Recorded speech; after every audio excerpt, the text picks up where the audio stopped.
자, 오늘 나봇의 포도원을 빼앗은 아합이라 이런 제목인데요. 왕궁 가까운 곳에 이스르엘이라고 하는 카운티가 있었어요.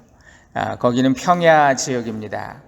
거기 나봇이라고 하는 사람이 포도원을 가지고 있었는데 아합의 왕궁에서 가까운 위치에 있었어요. 아합 왕은 그 포도원을 수용해서 왕궁의 채소밭을 만들고 싶었습니다. 그래서 그걸 자기한테 팔라고, 아니면 더 좋은 곳으로 내가 바꿔주겠다, 돈을 원하면 많이 후하게 쳐서 주겠다, 그렇게 제안을 했습니다. 나쁠 것 없지요. 충분히 이해가 되는 상황입니다. 그러나 나봇은요, 왕의 제안을 거절해요. 3절에 보니까 나봇이 아합에게 말하되 내 조상의 유산을 왕에게 주기를 여호와께서 금하실지로다, 그렇게 말해요. 나봇이 왕명을 거역할 수밖에 없었던 이유는요, 하나님이 율법의 계명으로 이 조상의 땅을 팔지 말아라, 그렇게 금하셨기 때문이에요. 레위기 25장에 나오는 내용입니다. 토지에 대한 명령이에요.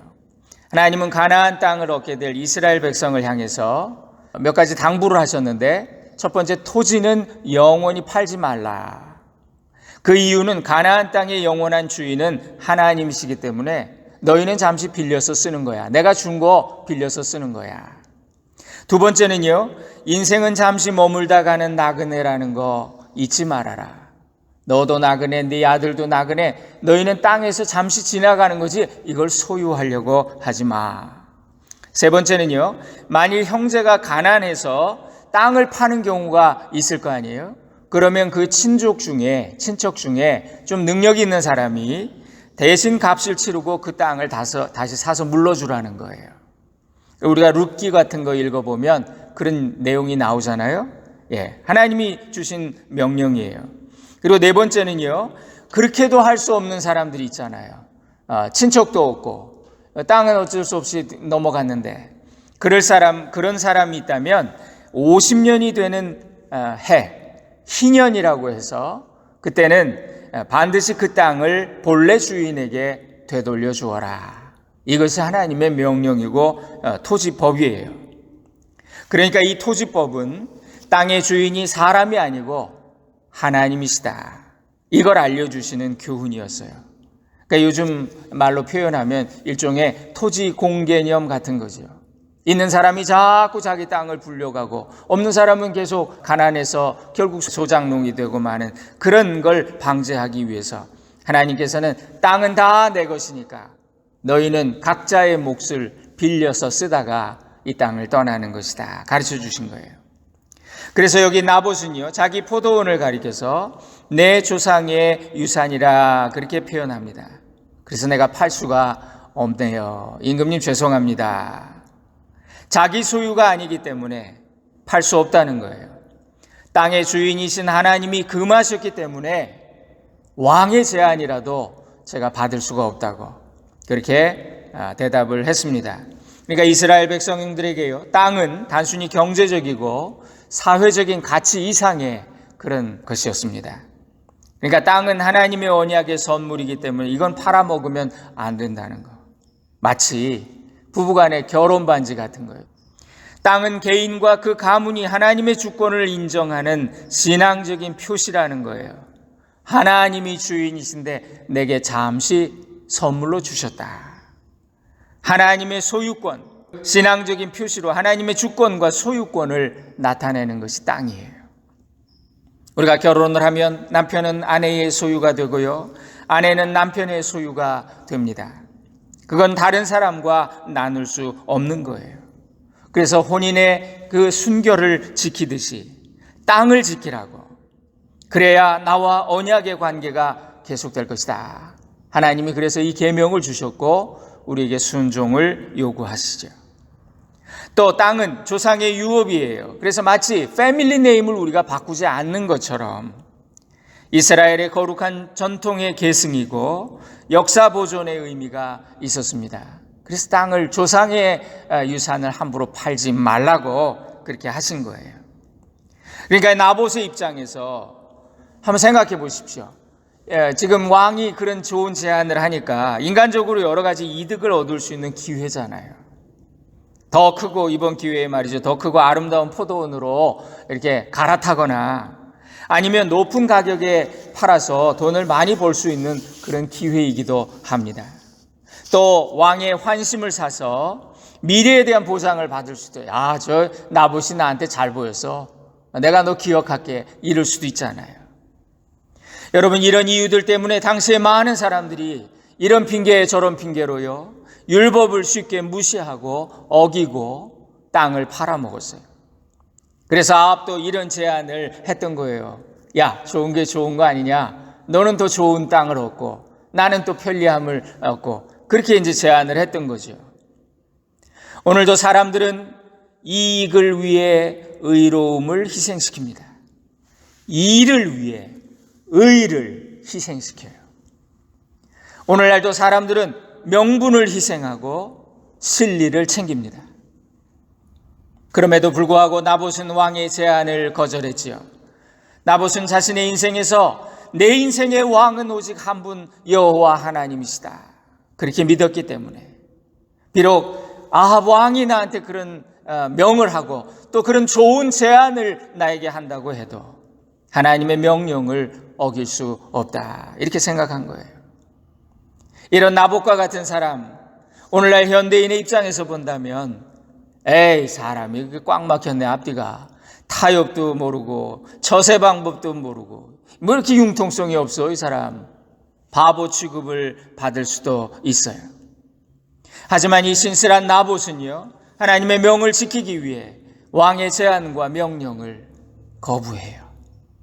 손해를 감수하고 하나님의 법을 따르는 자가 진짜 하나님의 백성이지요.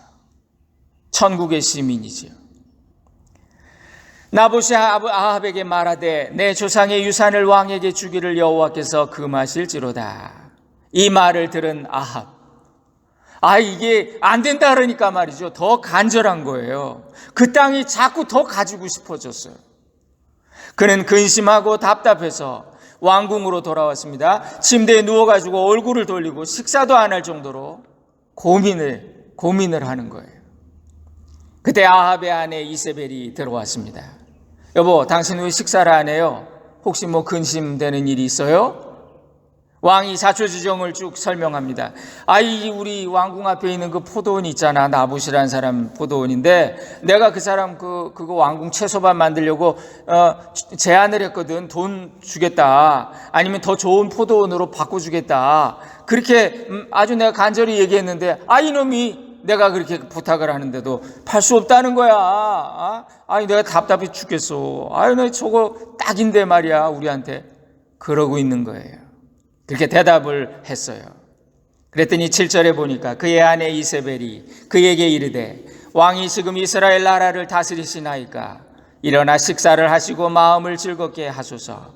내가 이스라엘 사람 나봇의 포도원을 왕께 드리리이다. 이게 무슨 말이에요? 당신 왕 맞아? 아이고, 한심해가지고. 그런 말이에요. 당신이 왕이야. 당신이 왕이라고. 당신이 넘버원이야, 이 나라에. 당신이 원하면 다 당신 거야. 뭐가 걱정이야? 가만히 있어, 내가 다 해결할게. 그러면서 당신은 빨리 밥이나 먹어. 그런 거예요. 하나님이 처음에 이스라엘 왕을 세우셨을 때, 왕은 하나님을 대신해서 백성을 돌보고 지키는 자리다. 낮은 자리에서 백성을 섬기는 자가 되어야 할 것이다. 그런 취지로 왕을 세우셨어요. 억울한 자를 보호해줘라. 그리고 나를 대신해서 그들의 그 모든 것들을 풀어주어라. 그런 마음으로 하나님이 세워주신 것이 왕이에요. 그런데 아합 왕은 자신의 지위를 이용해서 백성을 착취하고, 어떻게 보면 백성을 이용해서 억울한 사람을 만들어내는 거예요. 자신의 것을 바쳐서 백성을 지켜야 하는 것이 왕인데, 백성이 잘못 가면 하나님의 법으로 인도해야 되는 것이 왕인데, 지금 아합은 자기 욕심 때문에 백성의 소유를 빼앗으려고 합니다. 이거 왕답지 못한 거예요. 지도자답지 못한 아합의 모습입니다. 마태복음 20장에 보면요, 예수께서 제자들을 부르다가 이르시되 이방인의 집권자들이 그들의 임의로 주관하고 그 고관들이 그들에게 권세를 부리는 줄을 너희가 알거니와 너희 중에는 그렇지 않아야 하리니 너희 중에 누구든지 크고자 하는 자는 너희를 섬기는 자가 되고 너희 중에 누구든지 으뜸이 되고자 하는 자는 너희의 종이 되어야 하리라. 인자가 온 것은 섬김을 받으려 함이 아니라 도리어 섬기려 하고 자기 목숨을 많은 사람들의 대속물로 주려 함이니라. 이게 진짜 지도자요, 진짜 왕이라는 거예요. 아합은 자신을 세우신 하나님을 잊어버렸기 때문에 심판을 받았습니다. 수없이 죄를 짓고 악한 모습으로 인해 그와 그의 가문은 왕의 자리에서 끊어지고 말지요. 여러분, 그래서 이 이세벨이, 교활한 이세벨이 어떻게 했냐면요, 왕의 이름으로 편지 공문을 만들어 가지고 옥새 도장을 찍고요, 이걸 봉인을 해 가지고 그 이스라엘 평원의 그 성읍의 장로와 귀족들한테 보낸 거예요. 편지 내용이 뭐냐면, 너희 성읍에 나봇이라고 하는 자가 있다. 그가 여호와의 이름을 모독하고 왕을 저주했다. 반역한 불순한 사상을 가지고 있다. 거짓 증인 2명을 세워서, 율법에 의하면 2명의 증인이 증언하면 죄가 확정되거든요. 그래서 누명을 씌워서 그를 돌로 쳐서 죽여라, 이런 명령을 왕명으로 하달합니다.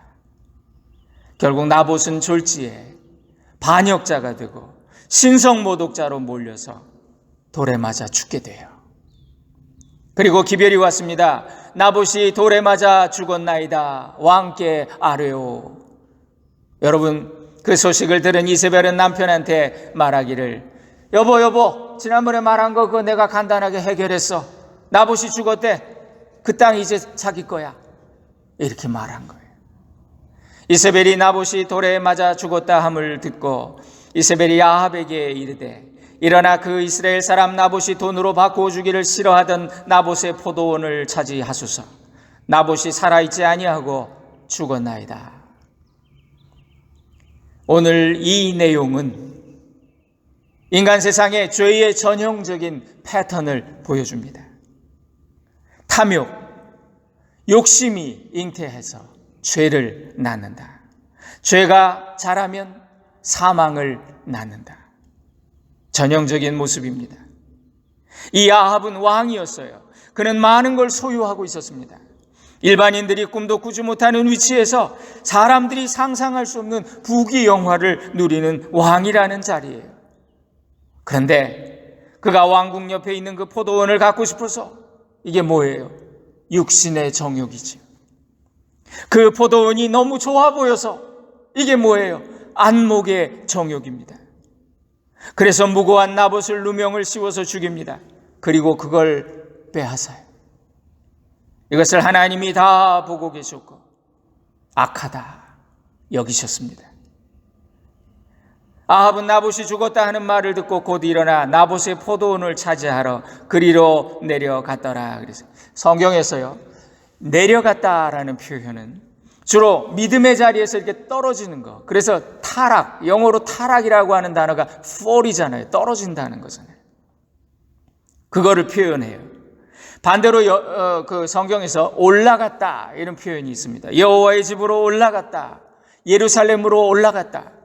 여러분, 이것은 예배와 임재의 자리로 가는 것을 뜻합니다. 그때 올라갔다 그래요. 여호와께로 올라갔다. 여러분, 우리가 올라가는 인생이 돼야지 내려가는 인생이 되면 안 돼요. 나봇을 죽이고 포도원을 취하러 내려갔더라. 아합, 그는 믿음의 자리를 버리고 욕심의 자리로 이끌려 타락의 길, fall, 멸망의 길로 갔다는 거예요.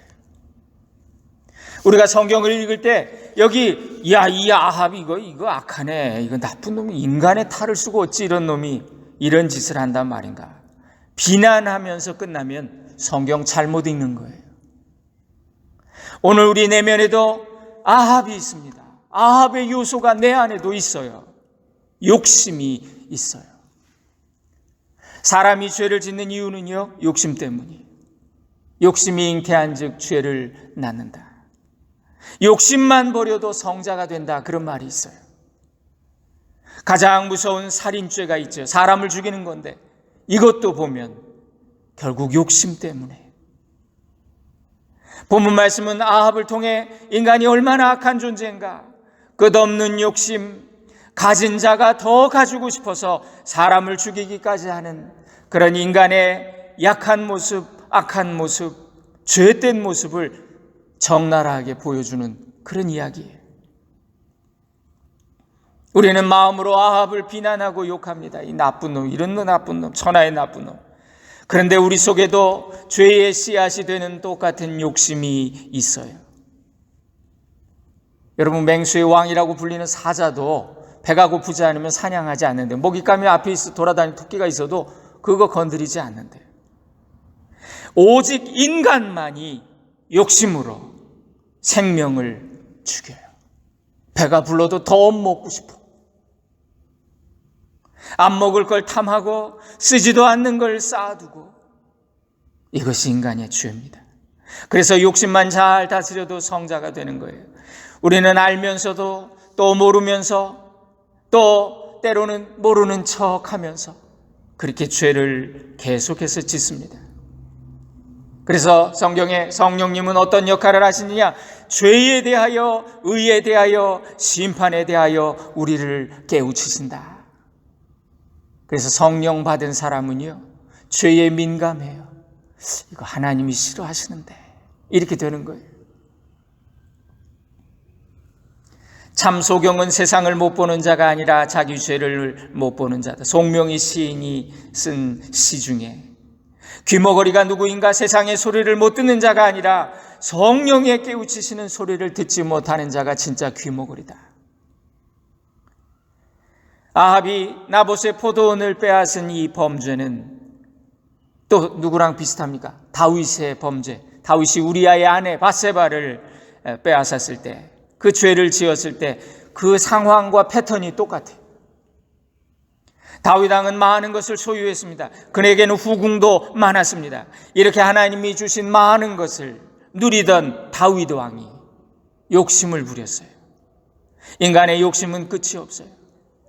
그래서 양을 99마리나 가진 부자가 말이죠, 자기 집에 손님 왔는데 이거 아까워가지고, 저 옆에 저 사람 양 한 마리 가지고 그냥 자기 딸처럼 키우는 그 사람 거 그 양을 뺏어가지고 손님을 대접했다는 얘기. 여러분, 마찬가지입니다. 이것이 인간의 욕심이에요. 다윗은 밧세바와 간음을 하고 그 죄를 덮기 위해서 악한 계획을 세워요. 죄를 덮기 위해서 또 다른 죄를 짓는 거죠. 살인의 죄를 더하게 됩니다. 그래서 사무엘하 11장에 보니까 다윗이 행한 그 일이 여호와 보시기에 악하였더라. 하나님이 다 보고 계셨대요.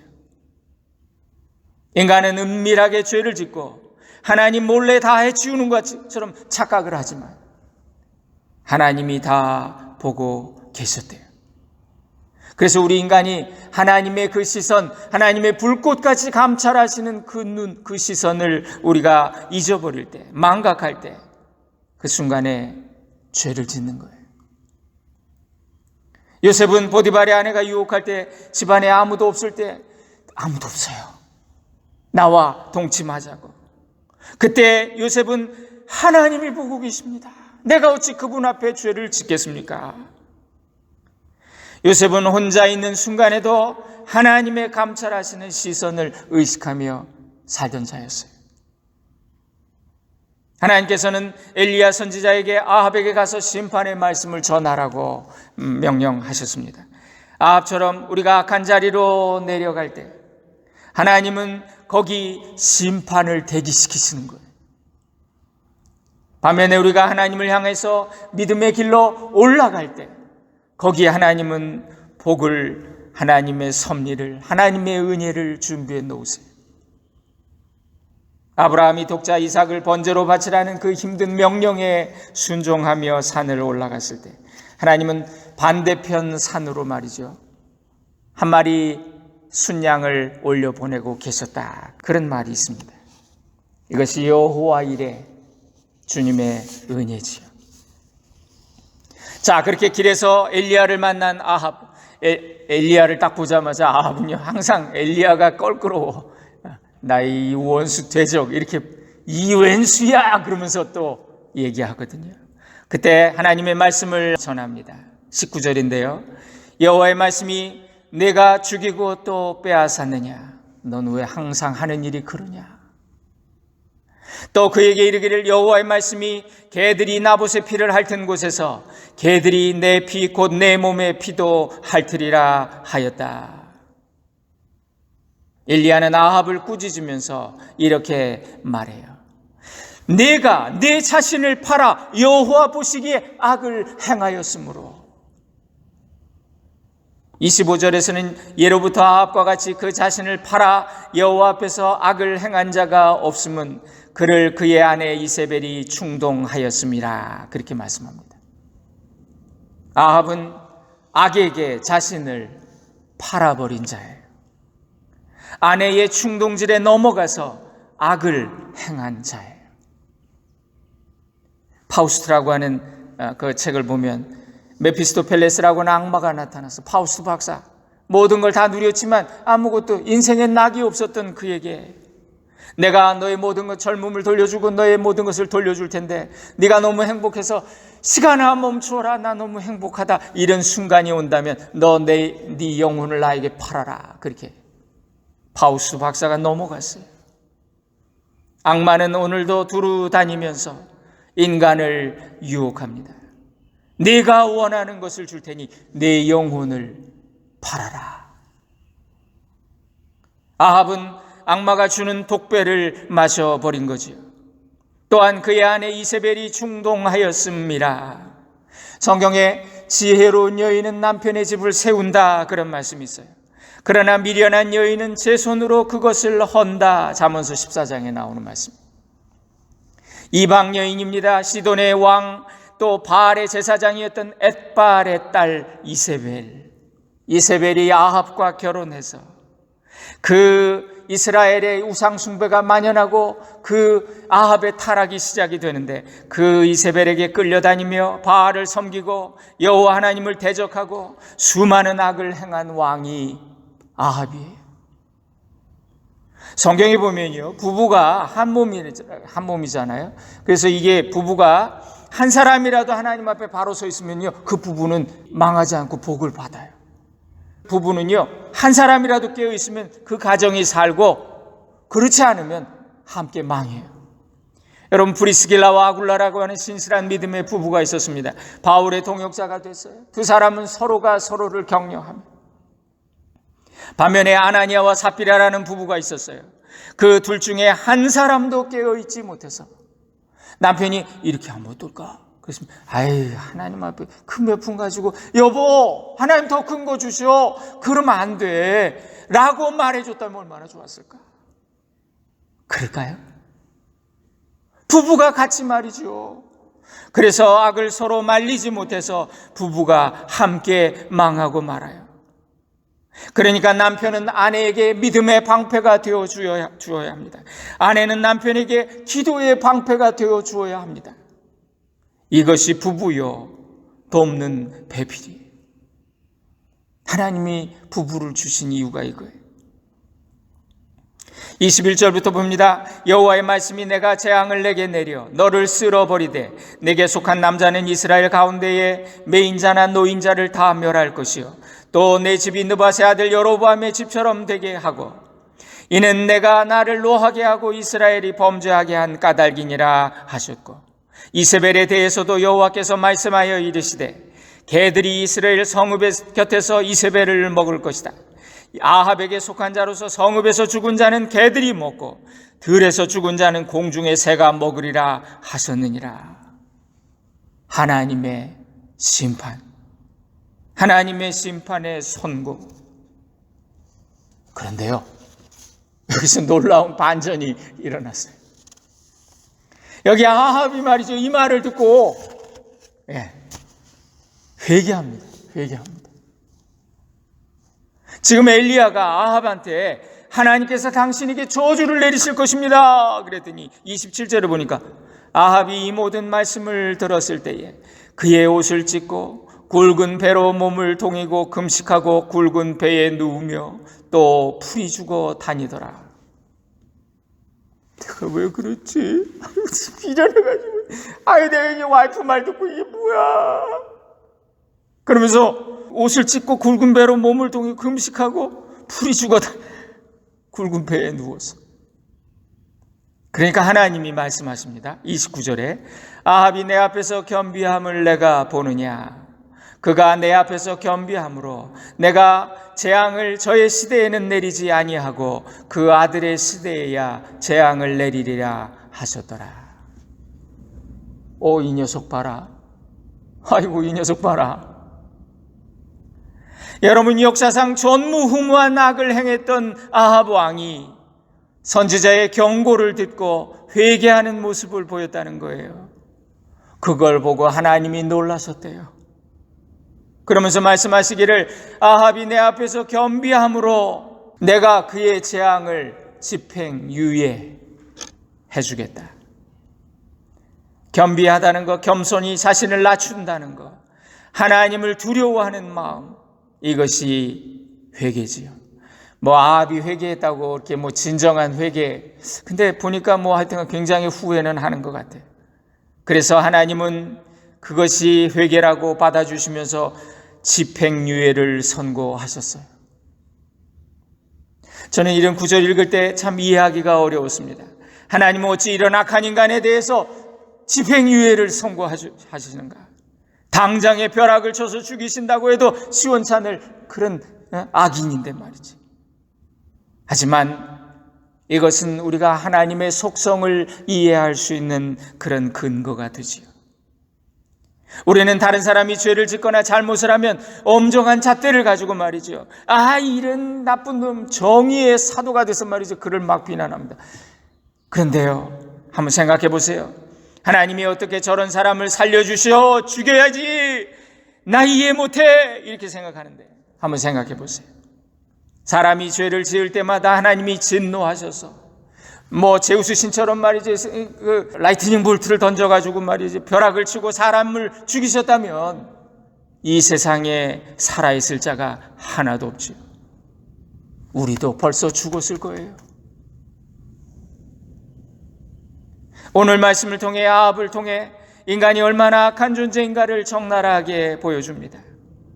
그러나 동시에 아합 같은 자도 경고의 말씀을 듣고 두려워서 회개하는 척 그 신용이라도 한다면 하나님은 어떻게든 그걸 구실로 삼아 너 회개하냐? 심판 유예해 주마. 용서하시고 싶은 마음을 가진 그런 자애로운 엄마 같고 아빠 같은 그런 마음, 그게 우리 하나님 아버지의 마음이라고. 그래서 예수님도 하늘나라에서는 회개할 것 없는 의인 99보다 회개한 그 죄인 하나가 더 귀하다, 이렇게 말씀을 하셨어요. 우리도 깨닫기 원합니다. 주님 앞에 겸손히 엎드리는 믿음의 종들이 되서 하나님의 구원의 은혜를 경험하는, 아합이 용서받았다면 우리는 오죽하겠어요. 하나님의 구원의 은혜를 경험하는 저와 여러분 모두 될 수 있기를 주님의 이름으로 간절히 축원드립니다. 기도하겠습니다. 오 주님, 악한 아합을 통해 저의 모습을 봅니다. 여기까지 걸어온 길, 내가 잘나서 산 것이 아니었음을 깨닫습니다. 걸음마다 자옥마다 주님의 은혜였음을 고백합니다. 비록 내 삶에 실수와 실패가 많았더라도 그럼에도 불구하고 주님께 나아가기 원합니다. 우리를 만져 주시옵소서, 회복시켜 주시옵소서, 고쳐 주시옵소서, 주님의 선한 도구로 사용해 주시옵소서. 예수님의 이름으로 기도 올립니다. 아멘.